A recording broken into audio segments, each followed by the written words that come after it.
Beautiful creatures of this great blue planet, welcome to another episode of League Unlock. Eric and Mark here with you guys to recap the action that was over the weekend. We start in the LCS, the land of the free, because it'll be free wins internationally. Easy joke. No, you need to try with these anymore. It's right up there. And hey, when you're looking at the LCS, and we're getting into this part of the time of the season here, really important matches. We talked about it a little bit too early maybe about getting into playoff pictures and wanting to have competitive teams. Well, we're not really going to have too many competitive teams, it looks like, here in the LCS once again here. But playoff time, that one comes every year. And Team Liquid's struggles, been well documented coming into the weekend. Oh no, last minute Doublelift not going to be starting. He's got laryngitis, just laryngitis. Not in the starting lineup. Oh no, they need him. This is when they have to start making their run. Tactical comes into the starting lineup and is pretty insane. Team Liquid looks fantastic in both of their games. They drop a single death in wins against TSM and 100 Thieves. Right, dropping a tactical nuke on the rest of the LCS good, this man. week. Tactical comes in here, looks polished. This is a really strong performance here, making that debut on the LCS stage here. Really liked what Tactical brought to the lineup. And look, a lot of people, they were worried. Again, and like you have a lot of reason to be worried here at this point in time. Again, Team Liquid needed these wins, really needed to start climbing up the standings here, as well as having Doublelift out of the lineup, as we know that, look, even with all the talent on this Team Liquid roster, a lot of their victories ran through whether Doublelift was strong, whether he was carrying them. Tactical steps right in place here, and they don't miss a beat, and he delivers strong performances here for TL. It definitely helps having a support like Core JJ to guide you on your A world champion, by the way. Yeah, on your 2020 LCS debut for him. Got his first, well, a pair of wins in the LCS, but the rest of the roster absolutely stepped up as well. Broxa looks the best that he has so far on Team Liquid. Jensen remains the one consistent throughout the entire season so far for Team Liquid, and even Impact had a bounce back week. So bring on excuses for these other teams, but Team Liquid is back to 500, and you know as soon as playoffs roll around, you're going to be terrified to match up against them. But losing to a Team Liquid without Doublelift is not where the pains ended for TSM in Week 6, as they went up against the lovely. It got much worse. 1-9 CLG.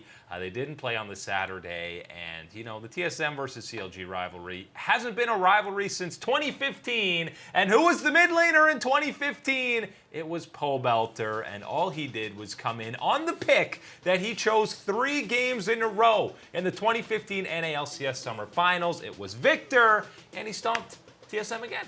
And look, you can look at the first loss that TSM had this week, you know, with the Maokai and Broken Blade on the Kale up top lane. Trying some different things here, you can leave that one to that. But you get into this matchup here, and you've got bread and butter of Zoe, Ezreal, poke composition in the bot side, and for some reason, you have Broken Blade and Dardoch trying to hard engage here with this Jarvan. And I'm sorry, Dardoch, I think that you're a fantastic jungler, but this was maybe the worst Jarvan performance we've seen this year. And look, we saw Bono play Jarvan in the LCK, and that was really bad. There's something about J4 that maybe it's because he's a relatively simple champion. He really just has the one combo you have to do. But you see some great junglers have all-time lows on that pick, just not being on the same page with your team. EQ ults in. Pobelter wasn't even popping flash in a lot of these cataclysms. He just turned around and killed Dardoch before the rest of the team was there. Pobelter goes deathless. CLG doubles their win total, and the 2-0 or 0-2 theme continues. TSM go to 6-6. Now they're tied with Team Liquid. And it's crazy because when you look at these 2-0 weeks from TSM, you start to feel like, okay, you can pick up some momentum behind this one, build that consistency that we want. And then you drop the 0-2 weeks, and you're like, well, I know they're not as bad as 0-2 because we just saw 2-0, but man, maybe they are. That's TSM. Still an incredibly hard team to predict and confidently say whenever they're going to go 2-0 or 0-2. We thought they'd be the consistent third best team, but at least we still have the consistent second best team so far. FlyQuest, they went 1-1 over the weekend, and the only reason they dropped the game is because they played Cloud9 on the first day of action on Saturday. But against Dignitas, There was a few questionable moments, but they still looked like they were very much in control for the majority of the game. Yeah, and again, it really is talking about another split, another time that we are seeing Power of Evil have a massive impact on our lineup here. And that's not to discredit anything else going on here with this FlyQuest roster. There's a lot of talented players here and a lot of pieces that were working well beforehand. But adding in Power of Evil, we've seen this effect with CLG before, with Optic. He is a player that is able to elevate everyone else to his level here. And right now, he is doing it for FlyQuest, and they are absolutely this proven second best team so far here in the spring for the NALCS. You don't see much Kiana mid these days, but that is exactly what we had, and he performed super well on it. Doesn't matter if it's been control mages, assassins, tanks, the man can play it all, and he's the only one who should be uttered in the same breath for the MVP award this split, who is not on the Cloud9 roster. The only one deserving of that. Him and Ignar have been huge changes for FlyQuest, and that means the Earth gets a little bit greener because they keep winning. 8 wins is already maybe where some people probably pegged them to finish, but they're already there looking primed for a playoff run. Evil Geniuses versus Golden Guardians. I don't know if either of these teams are primed for a playoff run. They matched up, and it should have been so much easier for EG, but that's just not how they play to close games out. I'm just so thankful that we have FlyQuest out here planting all those trees, because whatever technology and whatever energy was wasted to watch this matchup, it wasn't worth it. I tell you that, this was not the one that if you watched one LCS game and this was the one, you're not coming back next week to watch yeah, I'm sorry. It's LEC only for you. Bang did look good on the Mist Wraith Senna, and paired with the Rumble, something we haven't seen. We've seen the Tom Kench, Volley Bear. Love that combo. Nautilus, but the Rumble support, as soon as you get Haunting Guys and Stork Shoes, it's disgusting. He needs only those, and that's the thing, is like they're not even completed items at that point. You're not even asking. 2 mid-tier items. 2 mid-tier items is all he needs to gets that gold nice and early here, and then of course, Bang with rapid fire cannon, I'm pretty sure had something over 900 auto attack range. Like, it was just absolutely stupid mid range that he has on this Senna here. Look, I didn't like this matchup here, and I said that if this was the one that you watched, I'm sorry, I apologize that this was the one that you had to watch here. At least there were kills. That's what I will say here, is that even on the Evil Geniuses side, there at least are some positives in what they were able to do. Some things with the composition here, I like what we see in that regards. There are positives here to build off of at least. And 5 and 7, you're still very much in the heat of the playoff race, because that is how the North American LCS operates. Coming up after the break, we got it down to 3, but there's still 3 squads tied at the very top of the standings in the LEC after week 6.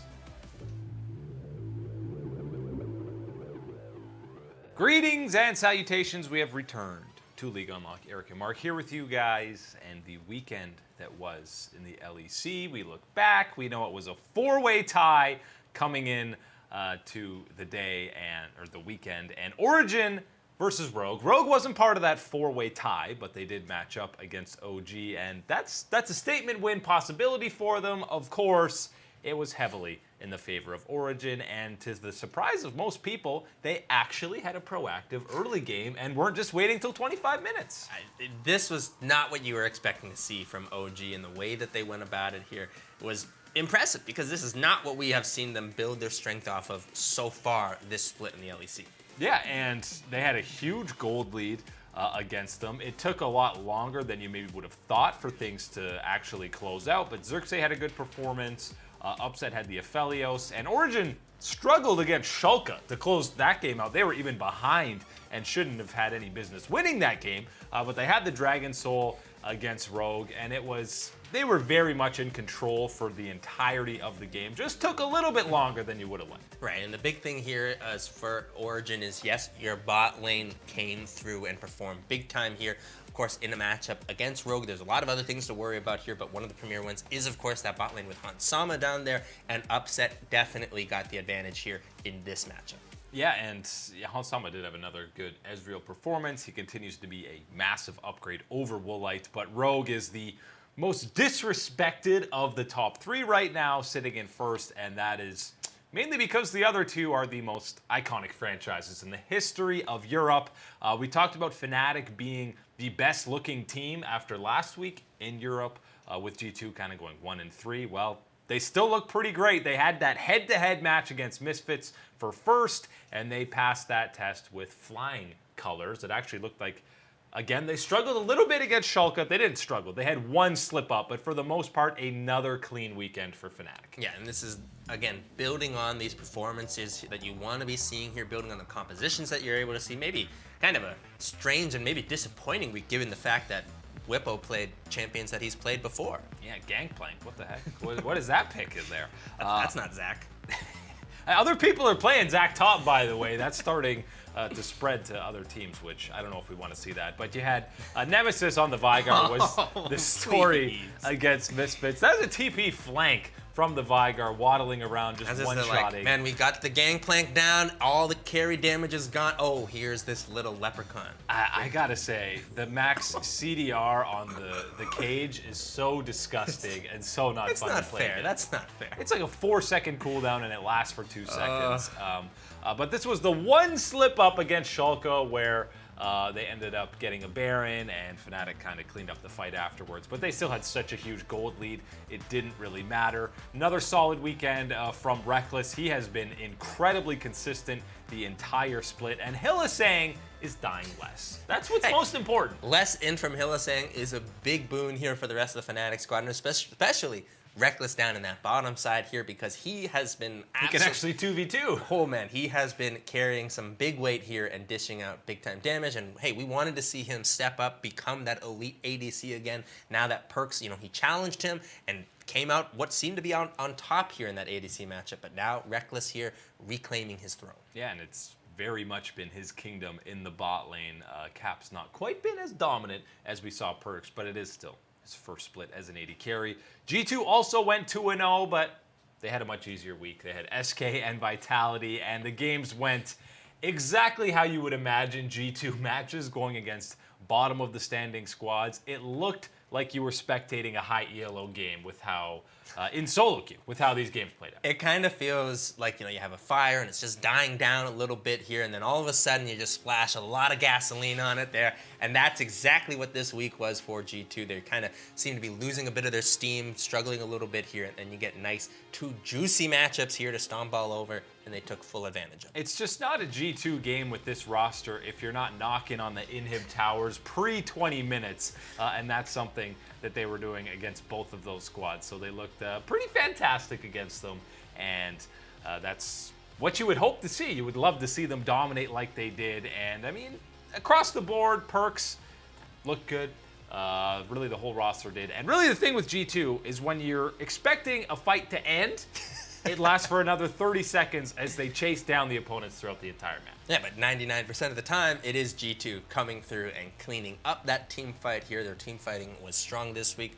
Didn't have to be as strong as it probably was, but they certainly passed through this week looking good. Yeah, and again, it was a much easier schedule, so they still have some things that they can prove going forward. Right now, I still have more confidence in Fnatic, not necessarily confidence, but at the time, they look better.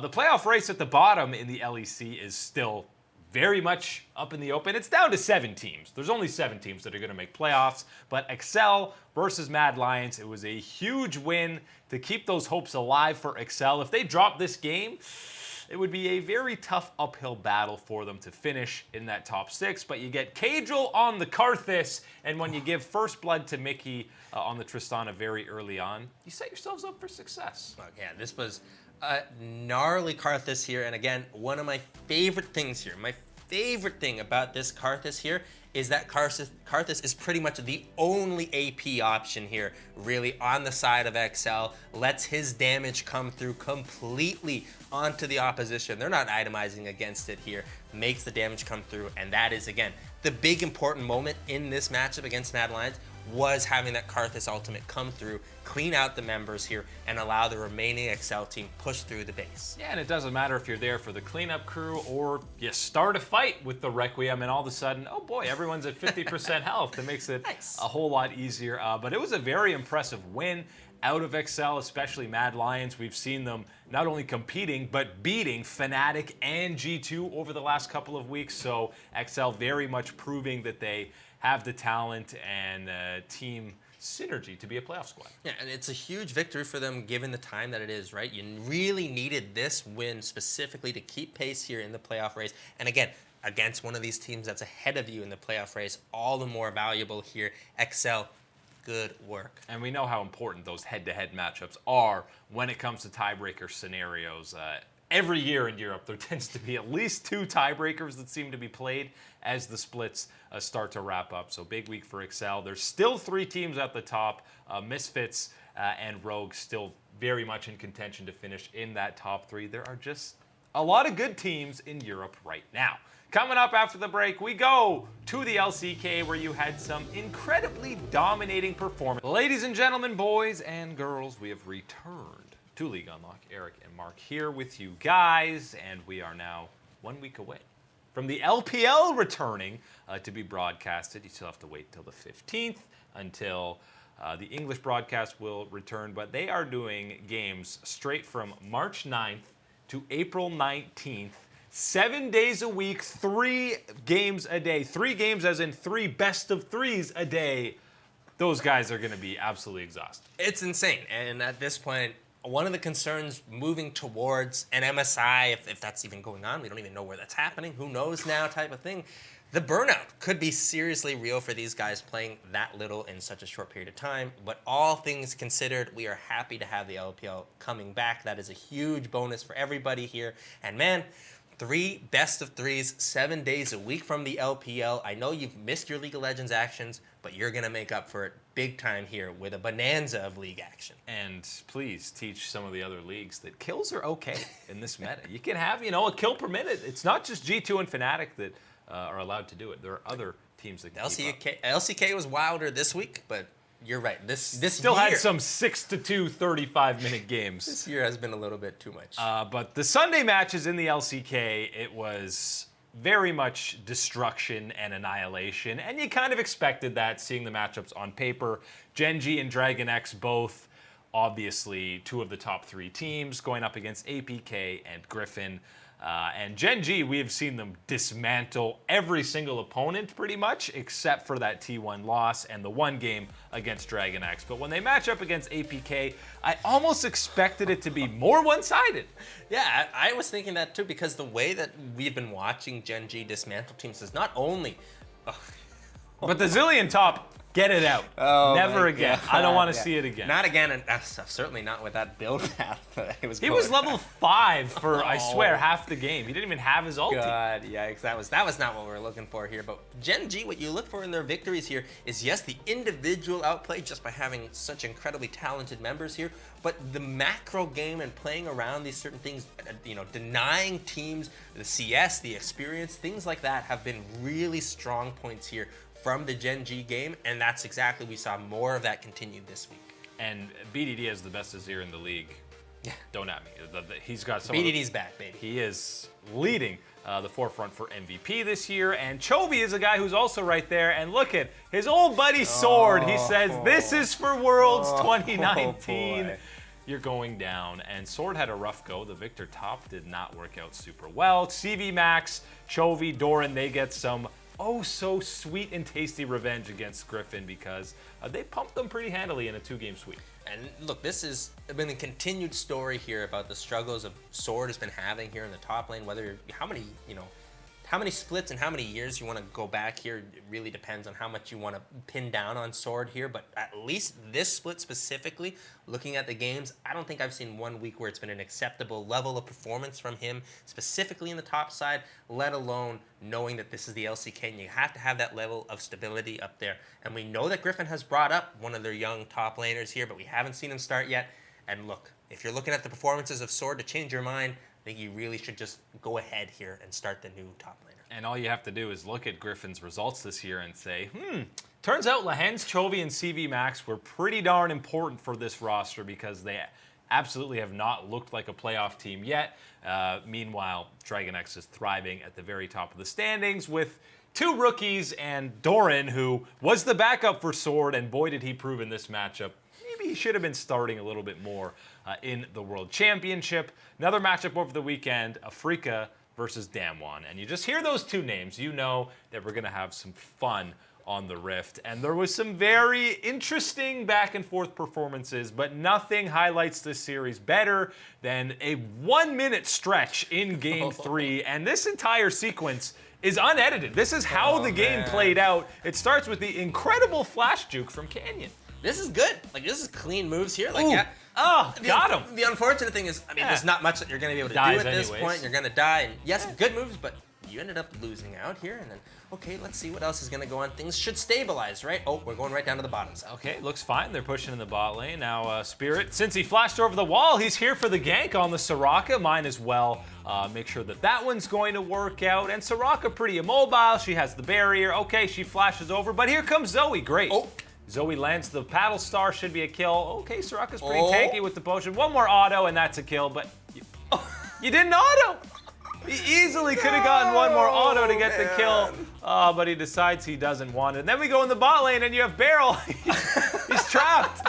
He won't step on them. Oh my, dude, you can step on one of them. You're fine. You're at half health under turret and you're level 2. You can step on the Caitlyn trap and you'll be okay. 3 different lanes and that just, LS was obviously losing it at that point.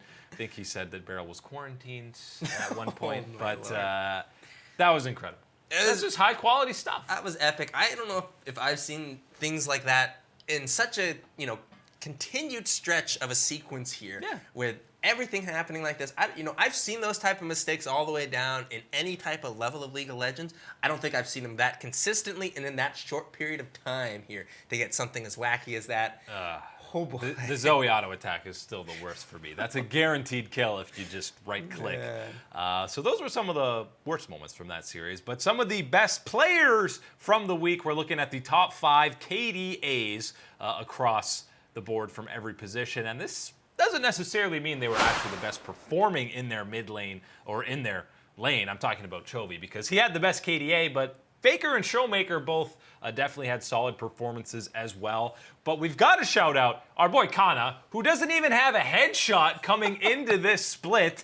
And his KDA, well, it was perfect in week 4, which, yes, is the highest among top laners. But for the season, it's over 10. When do you see top laners having double-digit KDAs 4 weeks into the split? It's crazy. And given that, look, no one was really expecting Kana to step in this early type of situation here. You brought in Didn't even know he existed. You brought in Roach, and you thought that, okay, this is going to be the one they're going to stick with some type of, on-stage LCK experience here. This will be it. And then, of course, you have the Caspa Cup happen. You have a rough game from Roach, and you say, okay, it's not about Roach, it's more about this is where you replace a player to try and take them back, see some things, and Kana has taken that opportunity and ran with it here, absolutely proving his value here, and it's one of the most exciting stories in all of the LCK this year. Yeah, and he's been the most, well, Teddy's been pretty darn consistent. He's been a very consistent player for T1, has shown a bunch of different champions that he's able to play. Cuz has also been incredible. KDA of 40 is not bad, as T1 had a dominant 4-0 weekend. Chovy was great for Dragon X. He picks up a whole bunch more MVPs. And aiming, we saw aggressive aiming, but the right amount of aggression where he was able to take over some games. Hey, it was a big difference maker for that squad, and making sure that he was able to dish out that damage here, definitely an improvement on what we had been seeing from KT earlier. A lot of players over 20 KDA in week 4. That is all the time today for League Unlock. Eric and Mark here with you guys. We will catch you on the flippity flop.